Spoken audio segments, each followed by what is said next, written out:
ఓం నమః శివాయ శ్రీమాత్రే నమః. మిత్రులకి శ్రేభిలాషులకి అలాగే నన్ను ఇంతగా ఆదరిస్తున్న యూట్యూబ్ ప్రేక్షకులందరికీ కూడా పేరు పేరు ధన్యవాదాలు. మిత్రులారా, మీ అందరికీ పరాదేవత ఎలవెలలా మీతో ఉండి మీ మనోవాంఛ నెరవేర్చాలని మనస్ఫూర్తిగా కోరుకుంటున్నాను. చాలామంది మిత్రులు, గురువుగారు ఎప్పటికీ కష్టాలు రాకుండా ఉండాలంటే ఏం చేయాలి అని చాలామంది అడుగుతూ ఉన్నారు. మనం పుట్టిందే కష్టాలు అనుభవించడం కోసం, ఈ జన్మ తీసుకున్నదే కష్టాలు అనుభవించడం కోసం. కానీ కష్టాలు తగ్గించుకోవడానికి మాత్రం మార్గం ఉంది. ఎందుకంటే ప్రతి సమస్యకి సమాధానం ఉంటుంది. చేయవలసిన పని ఏంటంటే, మీ ఇంటి దైవాన్ని అలాగే మీ గ్రామ దేవతని ఆరాధించడం.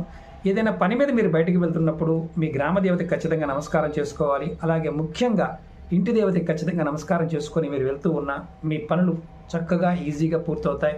అలాగే మీకు వచ్చే కష్టాలు కూడా 100% తగ్గడానికి అవకాశాలు ఉంటాయి.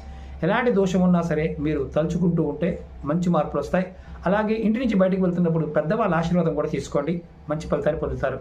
ఓం నమః శివాయ శ్రీమాత్రే నమః.